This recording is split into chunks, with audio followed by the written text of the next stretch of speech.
വരുന്ന കാലങ്ങളിൽ കൊണ്ടുവരിക തന്നെ ചെയ്യും. കേരളത്തിൽ അതിനുള്ള ഡിസൈനിങ്ങുകൾ തീർച്ചയായിട്ടും നടക്കും എല്ലായിടത്തും. നേരത്തെ നജീബ് പറഞ്ഞ പോലെ ഞാൻ ഇവിടെ ഈ പരിപാടിയിൽ നിന്നുള്ള കണക്കല്ല ഞാൻ പറഞ്ഞിരുന്നത്. ഈ അംഗൻവാടി ടീച്ചർമാരായാലും കുടുംബശ്രീയുടെ ആളുകളായാലും ഹരിതകർമ്മസേനയായാലും ഇവരൊക്കെ ഞാൻ എപ്പോഴും കാണും. ഞാൻ പറഞ്ഞല്ലോ പഞ്ചായത്ത് മെമ്പറൊക്കെ ആയിട്ട് നിൽക്കുന്ന കാലം. അന്ന് പിന്നെ കുടുംബശ്രീയൊന്നും ഇല്ല.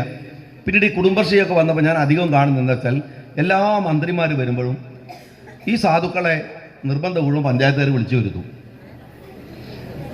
ഈ സാധുക്കൾ എന്നിട്ട് പ്രത്യേകിച്ച് അന്നൊരു യൂണിഫോമൊക്കെ പറയും, എന്നിട്ട് എല്ലാവരും കൂടെ സാരി ഇട്ട് പാവങ്ങൾ വന്നിരിക്കും. ഇതൊരു നിർബന്ധപ്പെട്ട പണിയാണെന്ന നിലക്ക് മന്ത്രിൻ്റെ ബോറം പ്രസംഗവും കേട്ടിട്ട് ആവിട്ട് ഇങ്ങനെ കുത്തിർക്കും. ചില മന്ത്രി വരുമ്പോൾ ഞാനൊക്കെ തന്നെ പ്രസംഗിച്ചാൽ നിർത്തുമോ? അങ്ങനെ പറയും. എന്നിട്ട് ആവി വിട്ട് ഇങ്ങനെ ആ സാധുക്കൾ കേൾക്കും. ഈ പയനൊന്ന് നിർത്തിയാൽ തരക്കടില്ലായിരുന്നു വെച്ചിട്ടാണ് പ്രസംഗം കേൾക്കുക.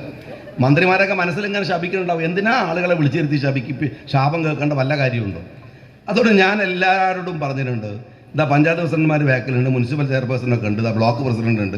എല്ലാവരോടും ഞാൻ പറയാണ്, ഇനി ഹരിതകർമ്മസേനയും അതുപോലെ കുടുംബശ്രീയൊന്നും മന്ത്രിമാരുടെ ബോറം പ്രസംഗിക്കാൻ കേൾക്കാൻ വേണ്ടി അവരെ നിർബന്ധപൂർവ്വം വിളിക്കാൻ ഒരു പഞ്ചായത്തും പാടില്ല, ഒരു മുനിസിപ്പാലിറ്റിയും പാടില്ല.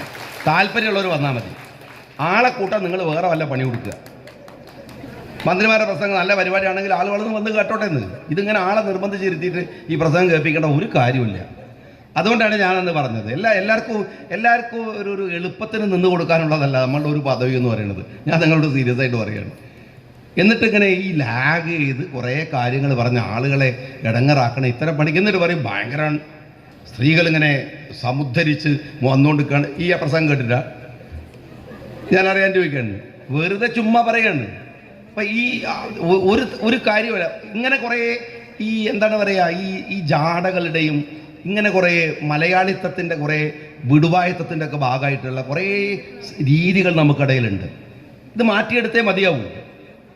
നജീബ് ഇവിടെ മണ്ഡലത്തിൽ ചെയ്തുകൊണ്ടിരിക്കുന്ന ഒരു കാര്യമുണ്ട്. വളരെ ക്രിയേറ്റീവായിട്ട് ഇടപെടുക, ഏതിലായാലും എന്തിലായാലും. ഇപ്പം ഇത് ഓണത്തിൻ്റെ സമയത്ത് ഓണം എല്ലാവരും നമ്മൾ ആഘോഷിക്കണേ ഒരു ആഘോഷം നമുക്ക് ഓണമല്ലേ ഉള്ളൂ. പെരുന്നാളുണ്ട്, ക്രിസ്മസും ഉണ്ട്, വിഷു ഒക്കെ ഉണ്ട്. പക്ഷെ ഓണം നമ്മളെല്ലാവരുടെതുമാണ്. അത് ഈ നാട്ടിൽ എല്ലാവരുടേതുമാണ്. എല്ലാവരുടെതും ആവുക എന്ന് പറയുന്നത് ഒരു വലിയ സന്തോഷമുള്ള കാര്യമാണ്. എല്ലാവരുടെതും ആവുക. സമൂഹത്തിൽ ഏറ്റവും ബുദ്ധിമുട്ട് അനുഭവിക്കുന്നവരും അവനെ കൂടി ചേർത്ത് പിടിച്ച് സന്തോഷിക്കുക, അവനും കൂടെ ഉണ്ടാവുക. ഞാൻ ഒരു കാര്യം പറഞ്ഞ് അവസാനിപ്പിക്കും. ഗാന്ധിജിയെ ഞാനിങ്ങനെ എപ്പോഴും കോട്ട് ചെയ്യാറുണ്ട്. പലരും ഇങ്ങനെ മറന്നു പോകാൻ ഒന്നും അകലെയല്ല. ചില സ്വപ്നങ്ങൾ വൈകിയേക്കാം, പക്ഷേ അസാധ്യമല്ല. പുതിയൊരു തുടക്കം കരുതലോടെ. അത്യാധുനിക സാങ്കേതിക വിദ്യയും പ്രതീക്ഷയും വലിയ സ്വപ്നങ്ങളെ സാധ്യമാക്കും. ഞങ്ങൾ കൂടെയുണ്ട് നിങ്ങളുടെ കുഞ്ഞു വലിയ സ്വപ്നത്തിനായി.